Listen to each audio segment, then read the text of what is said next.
अच्छा जी, अस्सलाम वालेकुम। लेक्चर नंबर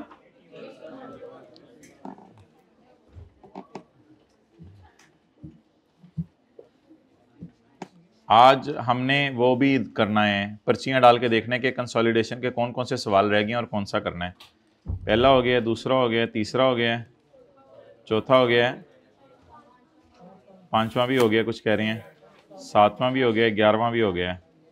तो पर्ची डालेंगे 6, 8, 9, 10। तो एक पे लिखेंगे मंगल, एक पे लिखेंगे बुध, एक पे लिखेंगे जुमेरात, एक पे लिखेंगे जुमा, एक पे लिखेंगे हफ्ता। फिर जब जिसकी बारी आई। तो ये बस थोड़ा सा बात करके आपको फिक्रमंद करना मकसूद था। मतलब कुछ लोग ये समझें कि यार हमें पढ़ाई जा रही हैं, हमारा क्या कसूर है। मतलब रहते हैं तो रहते हैं करने। जो अगली दफ़ा आएंगे उनके लिए क्वेश्चन नंबर 12 भी होगा। तो 3 साल बाद जो है वो 6 क्वेश्चन और आ चुके होंगे, 13, 14। अब ये नेवर एंडिंग स्टोरीज हैं, क्या करें। आप लोग तो माशाल्लाह टाइम पे आ गए हैं। अभी तक सिर्फ 11 सवाल आए हैं आज तक एसोसिएट्स के। तो आप थोड़ा 3 साल बाद अगर आते हैं इस दुनिया में तो उससे तो और ज़्यादा लीज के पता नहीं कौन कौन से सवाल आगे होते हैं। IAS ट्वेल्व के छुड़वाने ही पड़ेंगे उस वक्त, फिर कुछ पास पेपर्स मेरे ख्याल से यही कह दिया जाएगा, पहले 2-3 आप खुद ट्राई कर लेना। वो फिर बच्चे आके कहा करेंगे नहीं वो भी नहीं हमारे से हो रहे, फिर उनको बुलाया करेंगे, नहीं बुलाना तो ज़्यादा है, फिर अब ये कि बुलाई जा रहे हैं हमें, पता नहीं किस तरफ जा रहे हैं दुनिया, मुझे नहीं समझ आ रही। ओके, अगर कोई हल है तो आप लोग बता दें मुझे। जी बताएं हल। शुरू से ही नहीं, नहीं वो तो पॉसिबल नहीं है ना शुरू से ही। ऑब्वियसली फिर होमवर्क से कंपनसेट आपको किया जा रहा है कि होमवर्क नहीं दिया जा रहा, बस उन्हीं क्लास वर्क के सवालों को आप कर रहे हैं। अच्छा जी, कल फूफो और खाला के यहाँ वाली बात हुई थी हमारी, तो वो माशा आपने घर जाके सोचा भी होगा उस बारे में, कॉन्सेप्ट क्या असल में बैक एंड पे डीप डाउन ये बात क्यों कर रहे हैं।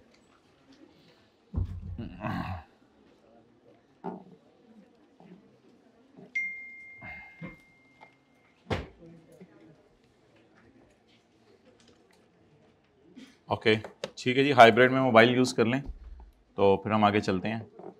अच्छा इस क्लास की नहीं है, ठीक है, ओके मैंने समझा कि क्लास की।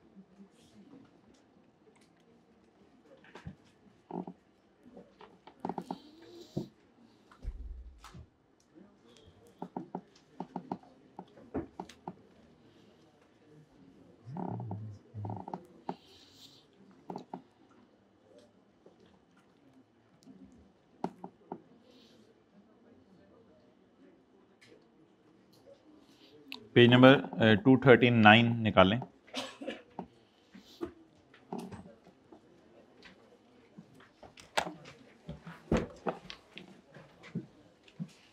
पॉज करो, really miss that. Okay, question number 12।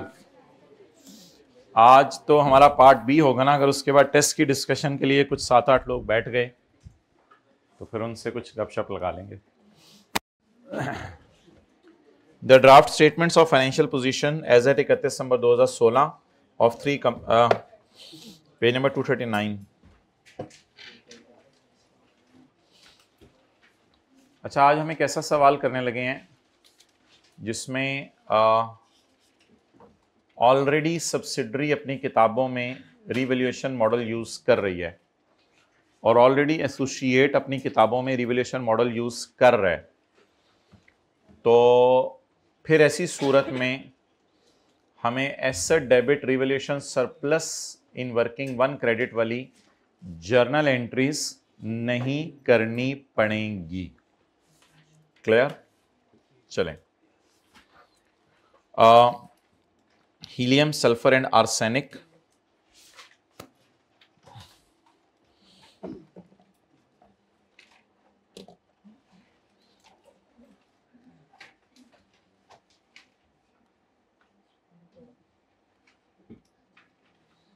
ये तो ना काटे ना क्योंकि इक्विटी मेथड है ना, तो ये तो इक्विटी है, तो इक्विटी मेथड है IAS 28 में, तो इक्विटी को तो नहीं।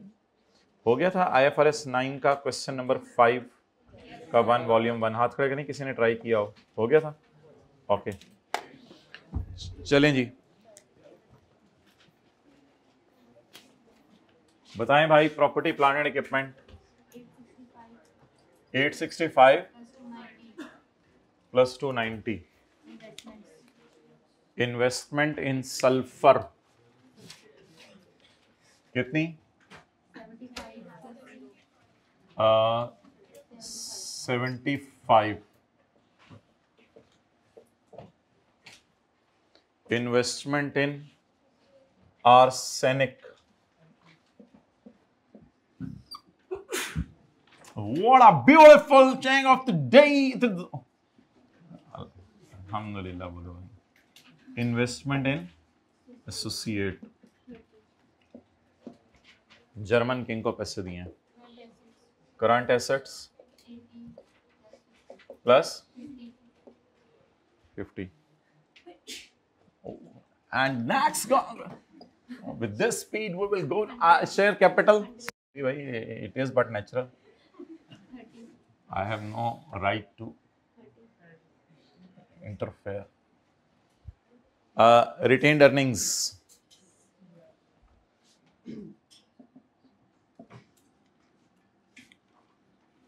अच्छा, अब क्योंकि तीनों रिवैल्यूएशन मॉडल यूज कर रहे हैं तो जरा आप जनरल रिजर्व्स की जगह जिस तरह होता था ना चर्बी, तो ये उसी टाइप की कोई चीज समझ लें.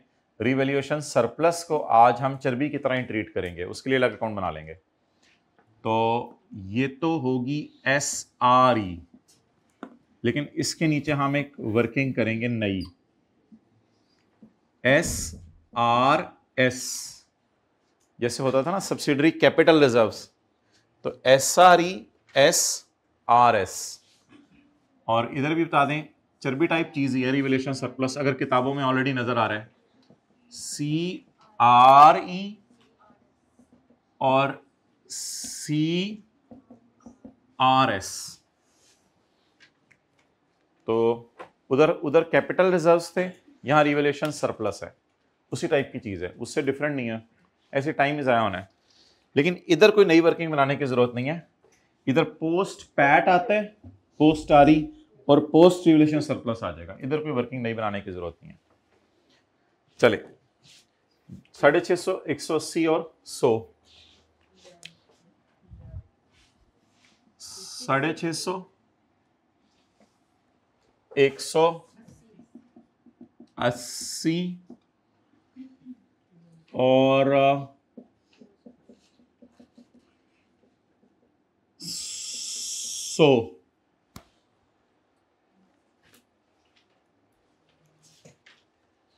अच्छा, 1 मिनट मुझे बस सरप्लस नोट कर लेने दें, फिर आप कर लीजिएगा.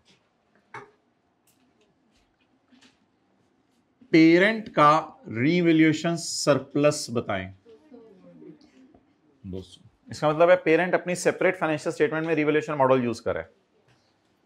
सब्सिडरी का रिवैल्यूएशन सरप्लस बताएं 50. असल में इसको मैं इसलिए वर्किंग में लाया हूं कि इसको बांटना है. इसको बांटना नहीं है, इसका कैरी डाउन बैलेंस शीट में जाना है. माय डियर प्लीज, इसको बांटना नहीं है, इसका कैरी डाउन बैलेंस शीट में जाना है. इसको मैं इसलिए इधर लाया हूं कि इसको बांटना है, इसको भी बांटना है इन्वेस्टमेंट इन एसोसिएट वाले को. बोले पोस्ट.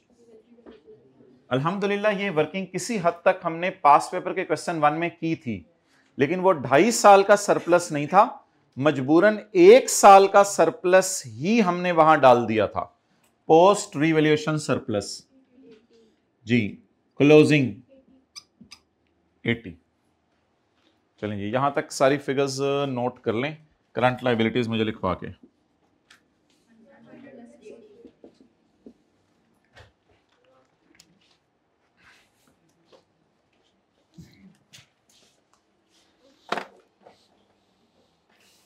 शुक्रिया जी, शुक्रिया. हाइब्रिड में जो हजरात आए हैं हाथ खड़े कर दें, माशाल्लाह सारी हाथ खड़े कर दें, अच्छे बच्चे. कुछ तो माशाल्लाह हाइब्रिड वाले कल बिल्कुल आखिरी दम तक हमारे साथ रहे थे. असर की अजानें हुई तब तक ये साथ थे. इनका बस चलता तो मगरिब तक भी माशाल्लाह पढ़ते रहते.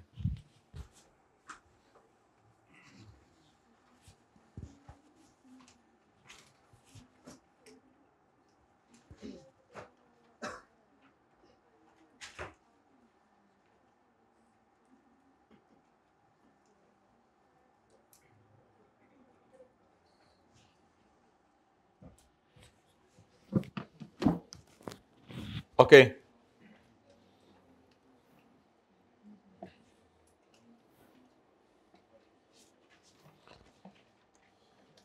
अच्छा इधर आए, इसको जरा पक्का कर लें। एक मिनट यार, एक मिनट, व्हाइट बोर्ड से छोड़ो, एक मिनट इधर देखो। ये कहां जाता है? वर्किंग 3 में। तो ये कहां जाएगा? Working 3 point. ये कहां जाता है? वर्किंग 2 में। तो ये कहां जाएगा? ये कहां जाता है? वर्किंग 7 में। तो ये वर्किंग, बस ये लिख लें।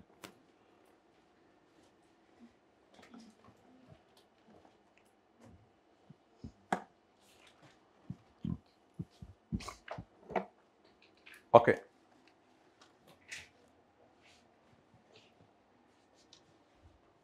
चलें जी, इंशाल्लाह 2-3 मिनट में सवाल को ख़त्म करते हैं। IS 37 की तरफ आते हैं। सवाल को घर में ही आपने करना है, मैंने तो बस पहली एडजस्टमेंट करानी है और दूसरी प्री आरिस बता दें।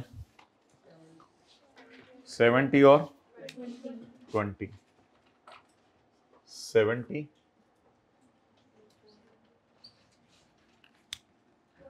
और 20,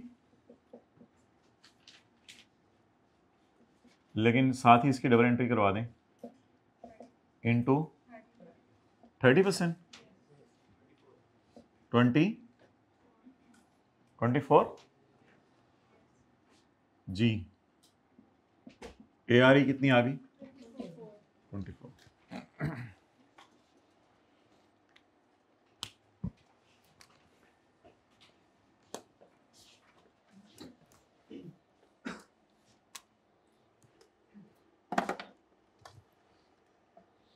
Next, the revaluation surplus when the investments were acquired were 30 and 45।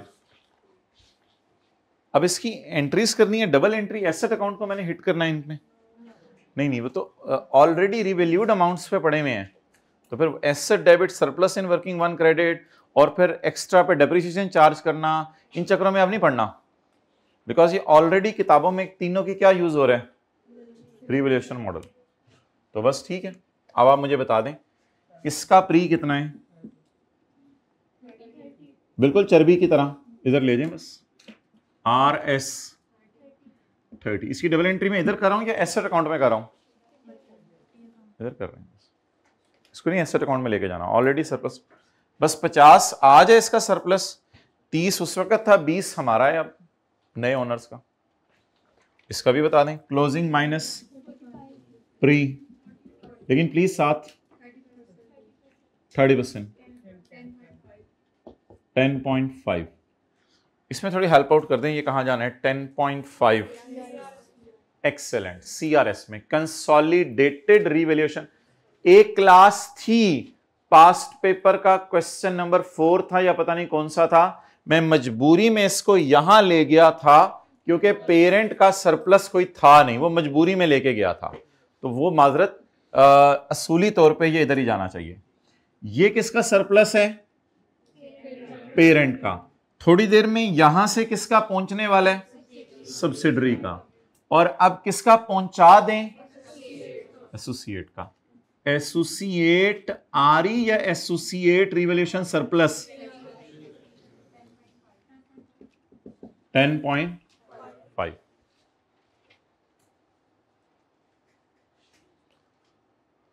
चलें यार, इन दोनों अकाउंट्स को क्लोज कराएं,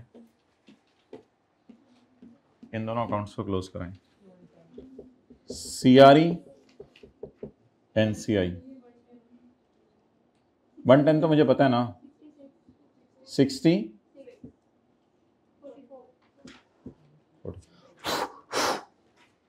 बहुत अरसे बाद फूक मारे। अरे हमें तो भूल गया था ये फूक भी मारता था। ऐसे रोजाना क्या करो, तो फूक ही भूल गया था।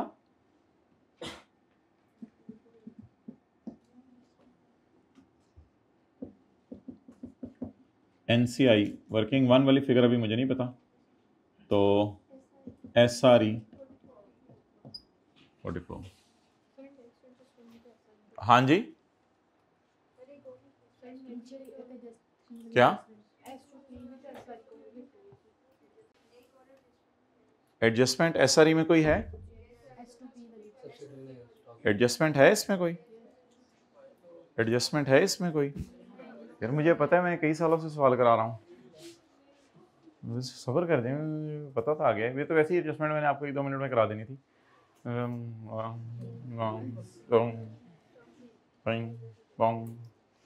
अच्छा जी, नाउ अब मुझे ये बता दें कि SRS को कहाँ कहाँ बांटना है। एस पहले पहले बांट दें कितना कितना है। 20 इंटू 12 और 20 इंटू 8। ये तो एनसीआई को दे देना, एनसीआई के लिए तो और कुछ नहीं है। CRS जिस तरह चर्बी को लेके जाते थे कंसोलिडेटेड कैपिटल रिजर्व्स में। अब ये 12 को फेंके, SRS कितना 12, SRS 8।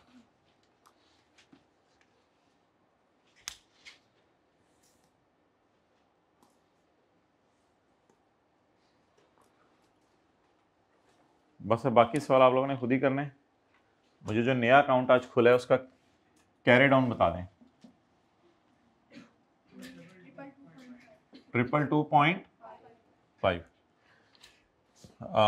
इसको CRE CRS NCI working number 3.1 222.5।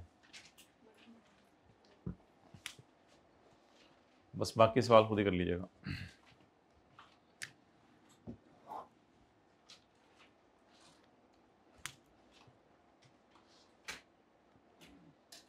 अच्छा, अब सारे 1 मिनट के लिए जरा देख लें। इधर देखो भाई, अभी छोड़ो। क्लोजिंग माइनस प्री, सब्सिडरी का गोश्त पेरेंट और इमरान खान को दे दें।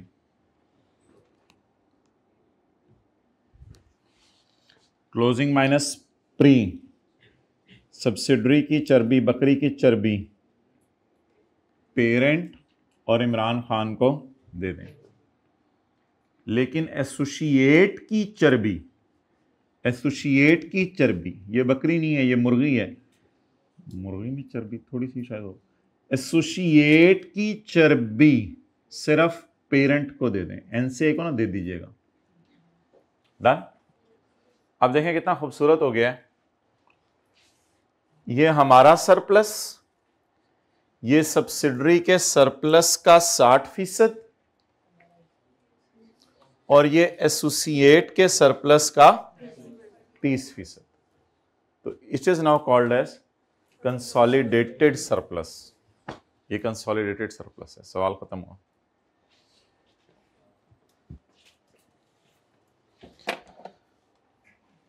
तो लिखें, अगर सारे रिवैल्यूएशन मॉडल यूज कर रहे हैं तो इसकी ट्रीटमेंट कैपिटल रिजर्व की तरह होगी।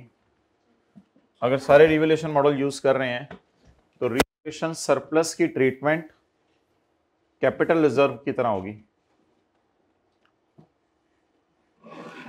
अगर सारे रिवैल्यूएशन मॉडल यूज कर रहे हैं तो रिवैल्यूएशन सरप्लस की ट्रीटमेंट कैपिटल रिजर्व की तरह होगी।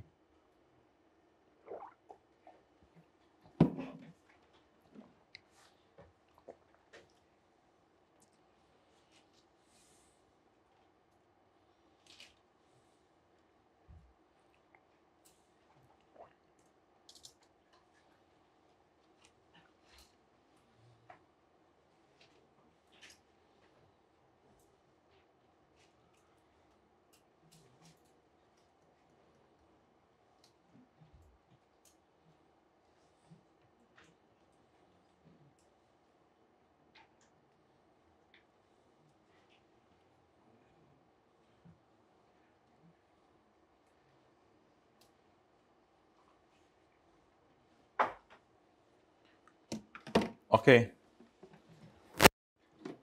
मरहबा मरहबा, हाइब्रिड में वेलकम।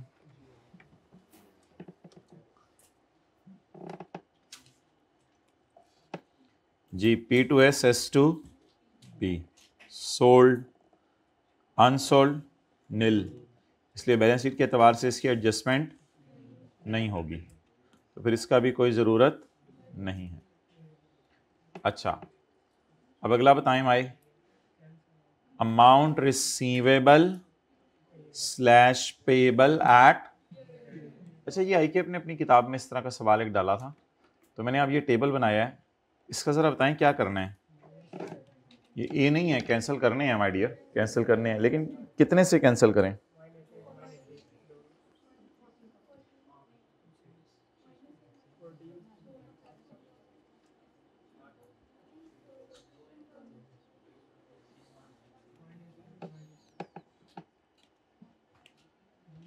अब ये ट्रिकी वे है देने का चीज, और तो कुछ नहीं है। P2S वाली सेल का रिसीवेबल स्लैश पेएबल 8 है, और प्लीज इसको मत पढ़ें अभी, इसका उससे क्या ताल्लुक है। P2S वाली सेल का 8, ये मतलब है इस बात का। P2S वाली सेल का 8 P की किताबों में रिसीवेबल है और S की किताबों में पेएबल है। इस तरह नहीं समझना था 8 और 6 है तो 2 इन ट्रांजिट है। ये असल में P2S वाली सेल के आगे लिखने का मतलब ये कि ये P का रिसीवेबल है और ये S का पेएबल है। P2S वाली सेल, ये असल में मेन बात थी इसमें। तो 8 और 8 दोनों जगह से कैंसिल करना पड़ेगा। जो पेरेंट ने सब्सिडरी को चीजें बेची उसका रिसीवेबल भी 8 है, उसका पेएबल भी। ये नहीं है कि ये रिसीवेबल है और थल्ले वाला 6 पेएबल है, इस तरह नहीं है बात कि बाकी इन ट्रांजिट है। इन ट्रांजिट कभी भी अज्यूम नहीं करना जब तक कि सवाल ना बताए। तो -8 -8। और अब अगला पढ़ें, जो एस ने पी को चीजें बेची, बस थोड़ा सा ट्रिकी तरीके से दिया था उसने, क्या कर सकते हैं ऐसी चीजों का। जो एस ने पी को चीजें बेची उसमें एस का रिसीवेबल अभी तक 6 है और पी का पेएबल 6 है।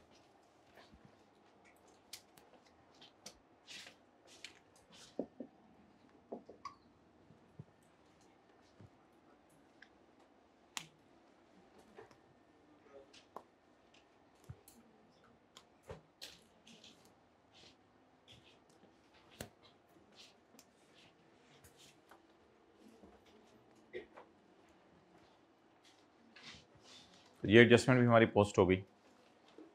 उधर कैमरा रखो। चलें जी, आखिरी एडजस्टमेंट। दिल पे पत्थर रख के हमने IAS 37 से आधा घंटा बोरो किया था IAS 28 करने के लिए। अब IAS 37 की तरफ वापस आने लगे हैं। इधर आ जाओ। Details of cash dividend R S follows. असल में बोनस डिविडेंड भी होते हैं ना, बोनस शेयर्स देते हैं। Cash dividend R S follows. Bonus shares तो कंसोलिडेशन में नहीं देगा ना वो, फिर तो सब्सिडरी के नंबर ऑफ शेयर्स बढ़ जाएंगे, फिर वो परसेंटेज ही हिल जाएगी, फिर वो सवाल कैसे होगा वही परसेंटेज। इसलिए cash dividend R S follows. Declare हुआ है हमारे साल और पे भी हो गया है हमारे साल। वैसे तो पेड वाला सिनेरियो है, इसको इग्नोर करना है बैलेंस शीट के सवाल में, तो इग्नोर करें इस एडजस्टमेंट। तो क्वेश्चन 12 का ई है। ऐसे ही आई के अपने इस तरह डाली हुई थी एक अपने सवाल में एडजस्टमेंट, इसलिए आपको करा दी। बस बाकी छोड़ें, डिक्लेयर डिक्लूअर। पे हमारे साल हो गया ना, बस खत्म बात। फिर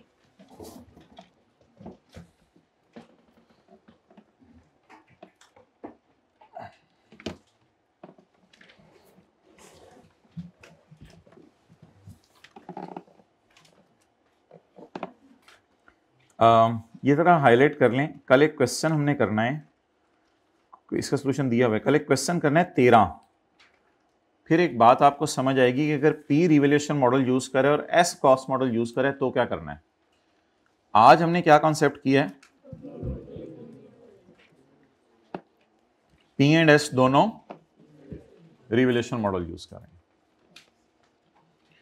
अच्छा, एक छोटी सी बात है, आपको 1-2 दिन में बताऊंगा मैं कि A से हम कभी नहीं पूछते और A के लिए यूनिफॉर्म अकाउंटिंग पॉलिसी भी जरूरी नहीं है। A जो मर्जी करे, बस P और S के लिए कंसोलिडेशन पर्पस के लिए क्या होनी चाहिए, यूनिफॉर्म अकाउंटिंग पॉलिसी। ये लिखवाऊंगा अभी आपको। और A के लिए रिवैल्यूएशन मॉडल यूज करिए, करती रहे, वो कॉस्ट मॉडल यूज करती है, करती रहे, हमें उससे कोई फर्क नहीं पड़ेगा। जो वो कर रही है हम कर दिया करेंगे, जो वो कर रही है हम उसी तरह सवाल कराया करेंगे। लेकिन पी और एस के लिए क्या होनी चाहिए?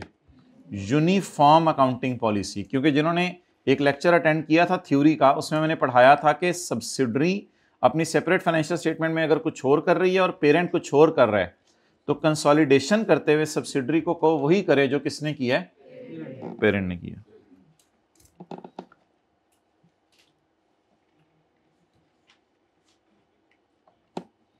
अच्छा चलें, इधर एक छोटी सी बात और पढ़ जाएं जो कल हमने छोड़ दी थी, पेज 214।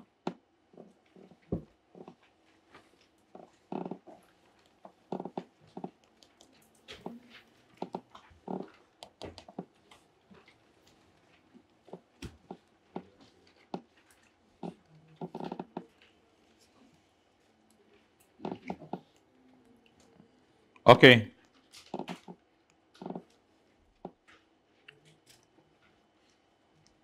ये नाइकी कंपनी है, ये पीटीसीएल है और ये रॉयल फैन है।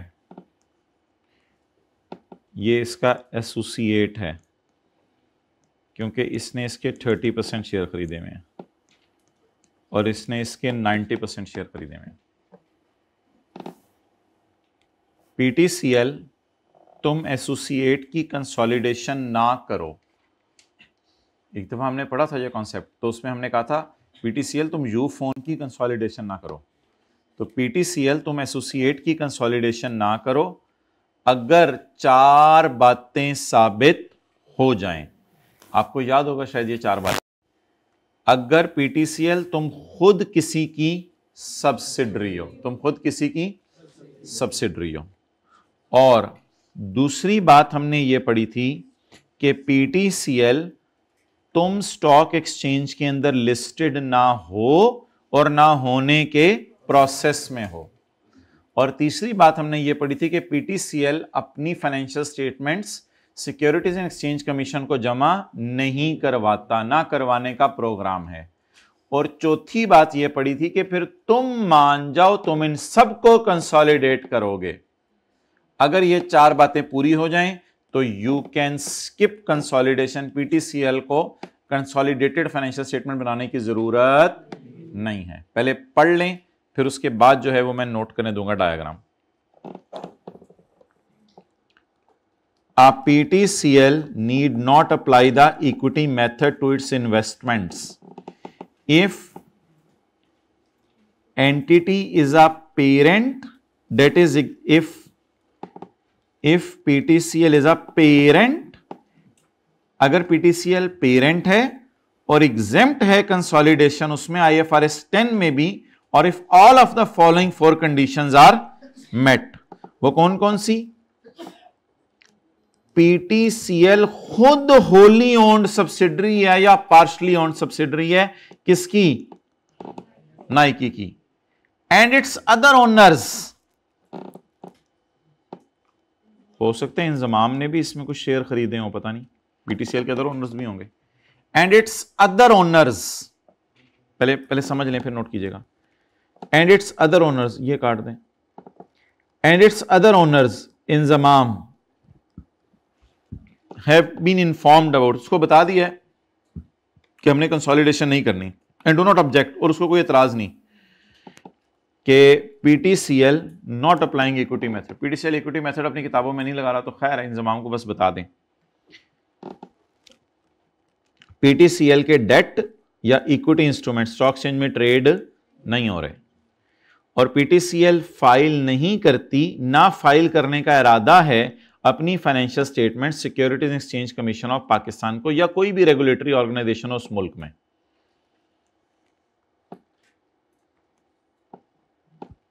एंड द अल्टीमेट और इंटरमीडिएट पेरेंट, अगर इसका भी कोई पेरेंट हो, उसका भी कोई पेरेंट हो, तो उसको अल्टीमेट पेरेंट कहेंगे, या फिर ये इंटरमीडिएट पेरेंट है अगर इसके भी कोई पेरेंट है। द अल्टीमेट और intermediate parent of the entity, ultimate और इंटरमीडिएट हमारी मिसाल में बस एक ही है, नाइकी। द अल्टीमेट और intermediate parent of PTCL produces the financial statement, वो फिर मान जाए। अवेलेबल टू पब्लिक, लेकिन वो प्राइवेट नहीं रखेगा, इनको अपनी वेबसाइट पे अपलोड करेगा। Available to public that comply with alhamdulillah IFRS in which subsidiaries are consolidated or are measured at FVTPL in accordance with IFRS 10। अच्छा यार, ये तो हमारे सिलेबस में नहीं है। सब्सिडरीज को भी कभी IFRS वो IFRS 9 की तरह रखा जा सकता है, लेकिन ये हमारे सिलेबस में नहीं है। बस ये बात अब ऐसे ही है, इसको छोड़ें। सब्सिडरीज को भी कभी IFRS 9 के मुताबिक रखा जा सकता है। ये तो ऐसे ही इसने अब बोंगी मार दी, आउट ऑफ सिलेबस टाइप बात कर दी। तो 4 शराइत बता दें। सबसे पहले PTCL का पेरेंट खुद को ही होना चाहिए और इंजमाम को मना लें कि हम कंसोलिडेशन नहीं करें रॉयल फैन की। दूसरी शर्त, PTCL स्टॉक एक्सचेंज में लिस्टेड नहीं है। तीसरी शर्त, PTCL स्टॉक एक्सचेंज के अंदर लिस्टेड होने के साथ साथ SECP में भी अपने अकाउंट्स ना जमा कराती है, ना कराने का प्रोग्राम है। और चौथी शर्त, PTCL का ये वाला पेरेंट या अल्टीमेट कोई पेरेंट वो मान जाए कि मैंने पब्लिक यूज़ के लिए कंसोलिडेटेड फाइनेंशियल स्टेटमेंट्स बनानी है जो लोगों को अवेलेबल होंगी। तो फिर PTCL कंसोलिडेशन ना भी करे तो खैर है। तो मेरे ख्याल से ये MCQs में आएगा। ये 4 बातें भी उसने लिखी होंगी, 5वीं भी लिखी होगी। 5वीं को आपने क्रॉस कर देना है। बस ये 4 कंडीशंस है, कोई 5वीं नहीं है।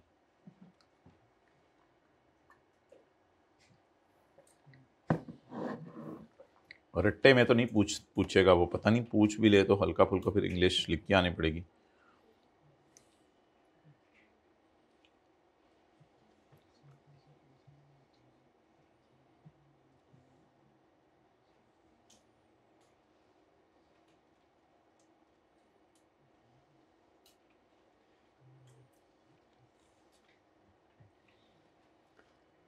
सच्ची सच्ची बताइएगा वो लोग हाथ खड़ा करें जिन्होंने कल वो टैंकर वाला सवाल का सॉल्यूशन घर जाके लिखा है।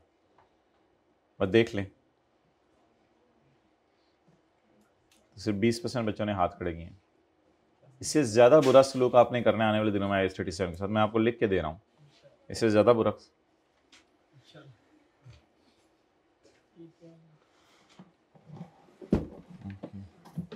चलें जी।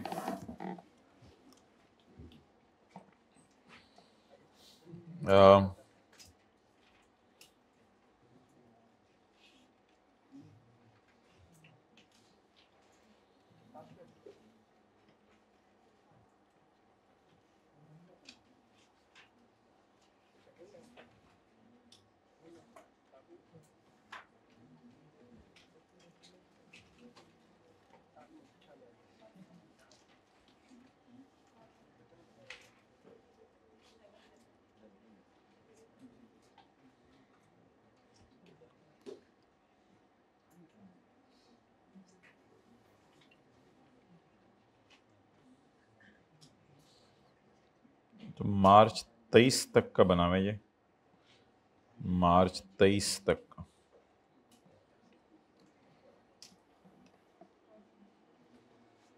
Consolidation 18 number 18 number 18 number 18 number 19 number 19 number 20 number 20 number. Final account 6 number 7 number 7 number 8 number. IAS 12 15 number 16 number 17 number 18 number 17 number 16 number 12 number.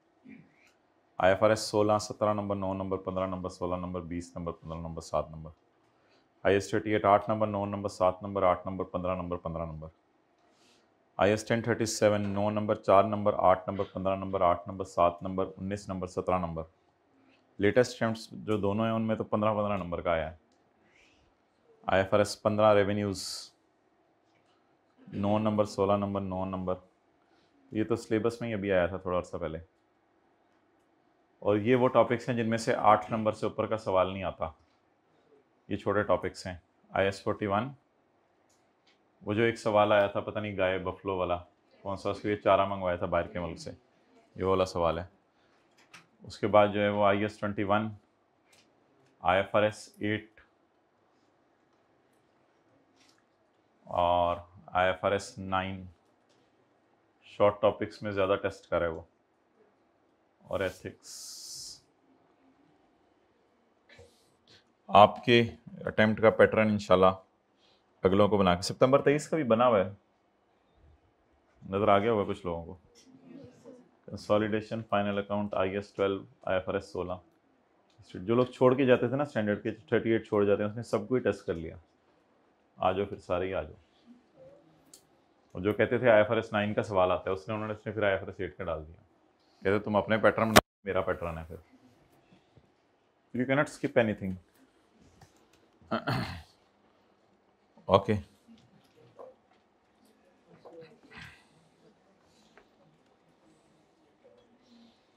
ये क्या, इसका क्या फ़ायदा है? ये तो MCQs का पैटर्न है कि IS 41 में से हमेशा ही MCQ आता है। ये क्या बोंगी है? ये इससे तो कोई ट्रेंड नहीं है। सॉलिडेशन में से कभी भी नहीं आता, एक दफ़ा है। ये तो बोंगी बात है ना। MCQs का पैटर्न क्या बनाना है? ओके,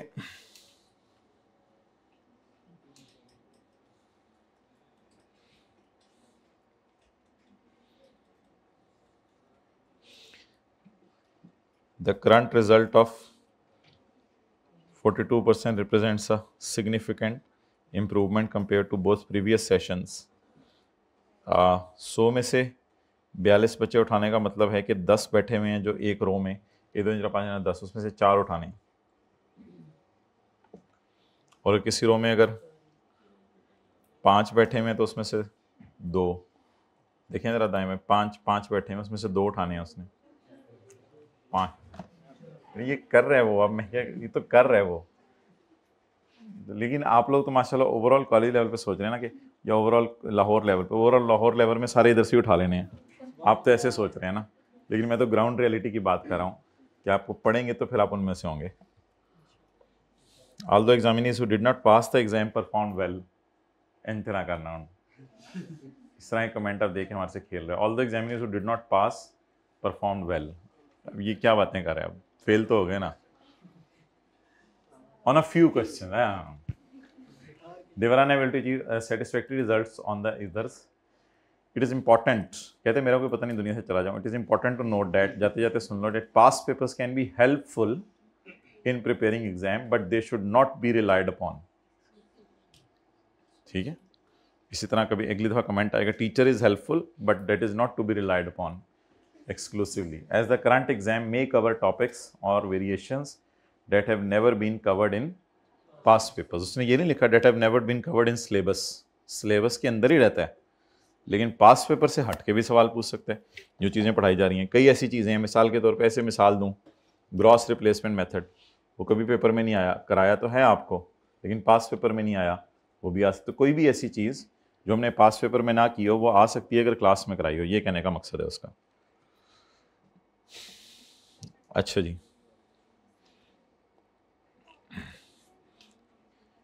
ये सवाल आपसे डिस्कस हुए थे। द करंट रिजल्ट ऑफ, ये कौन सा, autumn 2022, the current result of 35% is higher than previous result of 27 वाले पे जाते हैं ज़रा।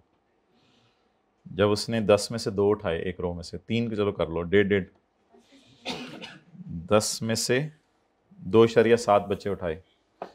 The overall result of 27% is significantly lower than previous session's result of 46%. The low result was mainly due to lower than expected performance in question 2, 3 and 5, which prevented many marginal cases from crossing the line. In question 2 and 3, about 1/4 of the examiners did not secure any mark, 0 number I. While in question 5, half of the examiners did not secure any mark. Poor performance in these questions was mainly because they are not being taught these types of topics in college.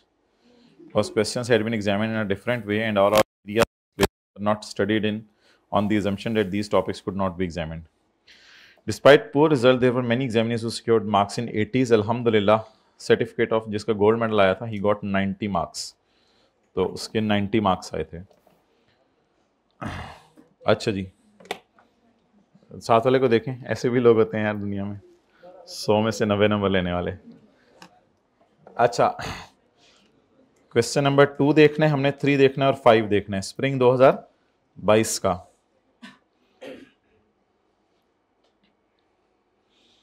शीद आज इन्होंने पढ़ाने का mood नहीं लग रहा, इतने उत्थे सैर करा रहे हैं।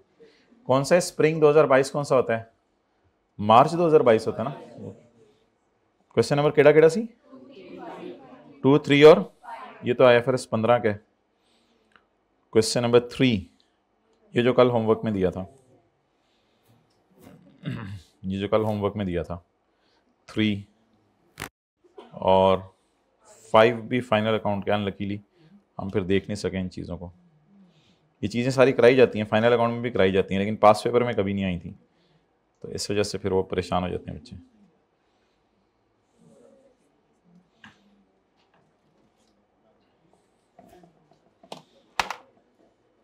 दिन बहुत थोड़े रह गए हैं माय डियर, पता नहीं किस वक्त पेपर आ जाएं, और टाइम बहुत कम है। व्हाट्सएप के अलावा बाकी सोशल मीडिया ऐप्स जो है वो डिलीट करें। मैं आपको 1 मिनट दे रहा हूँ।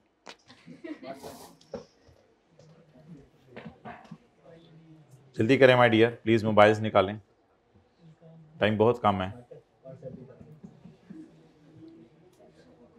कोई 1-2 बच्चे बताएं मुझे कि उन्होंने सोशल मीडिया, यूट्यूब डिलीट करें, फेसबुक डिलीट करें। नहीं, यूट्यूब का तो लिंक से वो डायरेक्ट चला जाएगा ना उस पर। वैसे यूट्यूब को खुले रखना हर वक्त, और फिर फेसबुक डिलीट करें। ये अजीब अजीब जो हैं, और कोई इंस्टाग्राम, और पता नहीं और कौन से हैं, स्नैपचैट, तो ये अजीब है। ये तो अगर है भी तो ना बताएं अगले को, मैं तो सुना ही हुआ है इसके बारे में, लेकिन अगर ये खुदा ना खासा है भी मोबाइल में तो दूसरे को ना बताएं कम से कम। और गेम्स डिलीट करें, टिकटॉक तो नहीं, ये भी मुनासिब नहीं है। अगर ये किसी के पास है तो ये भी दूसरे को बताए बगैर डिलीट करें। और कुछ ओके यार, असल में ये बड़ा मुश्किल होता है ना, फिर 6 महीने दोबारा उन्हीं किताबों को पढ़ना। तो अक्सर स्टूडेंट तो टीचर भी चेंज नहीं करते। ठीक होती है ये अप्रोच कि वो एक पैटर्न पे चले होते हैं, उसी टीचर को दोबारा देख, बड़ा मुश्किल हो जाती हैं चीज़ें फिर। तो अभी टाइम है, कुछ कर लें। मैं आपके लिए कुछ कर सकता हूं तो बता दें, मैं भी असर तक इधर ही हूँ आज आपके लिए। तो अच्छा जी, प्रोविजन कब रिकॉर्ड करनी है? पेज 320। प्रोविजन कब रिकॉर्ड करनी है? रिकॉर्ड बोले व्हेन देयर इज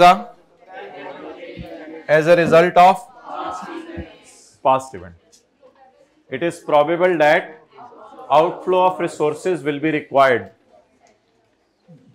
बस टू सेटल द ऑब्लिगेशन भी कोई याद करना जरूरी नहीं है, इसको भी ब्रैकेट में ले लें। It is probable that outflow of resources will be required and reliable estimate of amount can be made.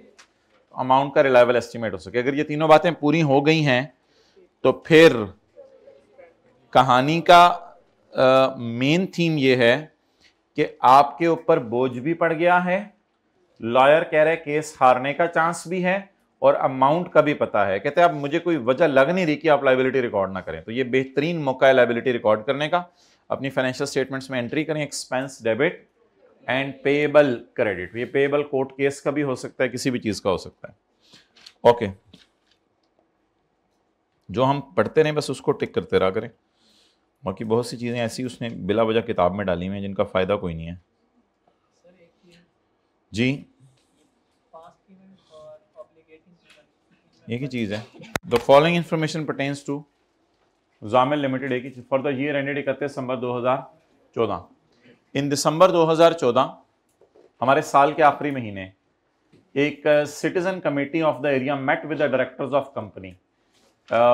इलाके वाले डायरेक्टर्स के साथ मिले और उन्होंने एक कंप्लेंट की कि जेडल की व्हीकल्स जो कि केमिकल्स लेके जा रही थी are not fully equipped with safety equipment, and उसकी वजह से कुछ केमिकल्स रास्ते में गिरते रहे and resultantly creating serious threats to the health of residents. और जिस इलाके में तुम लोगों की फैक्ट्री है तो वहाँ पे बाबा जी रशीद को पिछले 10 दिन से खांसी लगी हुई है। वो जो उनके घर मुन्ना पैदा हुआ था 2 दिन का है, वो भी बेचारा परेशान है अभी तक। The management held a meeting in this regard. Management ने इस मद में एक मीटिंग की।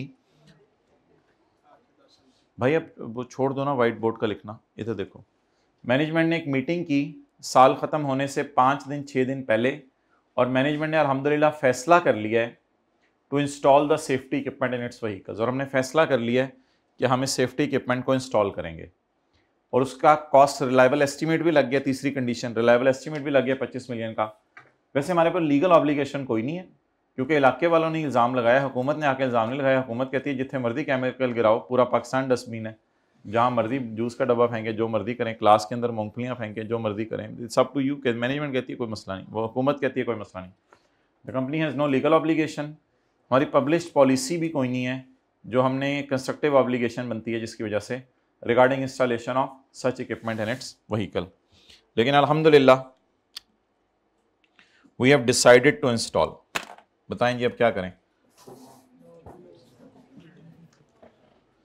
अच्छा, अगर कल वाली मिसाल में ऐसा होता कि फूफू के घर तय हुआ था, खाला के घर, मुझे तो भूल ही गया है। लो जी, आप में ही लड़ाई पड़ गई। खाला के घर तय हुआ था, चलो मेजॉरिटी कह रही है खाला के घर तय हुआ था, अम्मी की चली थी मेरे ख्याल से, इस तरह बोला था आपने। तो अगर अम्मी की चल जाए और अम्मी उस वक्त अब्बू से साइन भी करवा लें कि अब आप लिख के मुझे दे दें डिसीजन कि यही है, तो क्या वो भी ऑब्लिगेशन है? नहीं, अनलेस कम्युनिकेट। कल मैंने आपको बताया था कि intentions are not obligations unless communicated. आज उससे भी आगे की बात सुने, even decisions are not obligations unless those are communicated. अगर प्रिंसिपल साहब अपने कमरे में बैठ के साइन कर दें एक सफे पे कि सर आसिफ को बोनस दे दो, कैशियर के सामने बैठ के साइन कर दें, और कैशियर को घंटे बाद फोन करके पूछें बताया तो नहीं, कैशियर कहता है नहीं नहीं बताया नहीं, प्रिंसिपल साहब कहते हैं वो मेरा डिसीजन मैं रिवर्स कर रहा हूं, जल्दी से वापस ले आओ। Yes you can reverse, because अभी तक आपने किसी को जबान नहीं दी। तो अल्हम्दुलिल्लाह decisions are even not obligations unless communicate. तो अल्लाह का शुक्र है ये भी कोई ऑब्लिगेशन नहीं है। लीगल तो वैसे ही नहीं है, क्योंकि सवाल कह रहे हैं नीदर लीगल ऑब्लिगेशन। मैं क्या कहूँ, सवाल कह रहे हैं। और कंस्ट्रक्टिव इसलिए नहीं है कि अभी तक कम्युनिकेट नहीं की।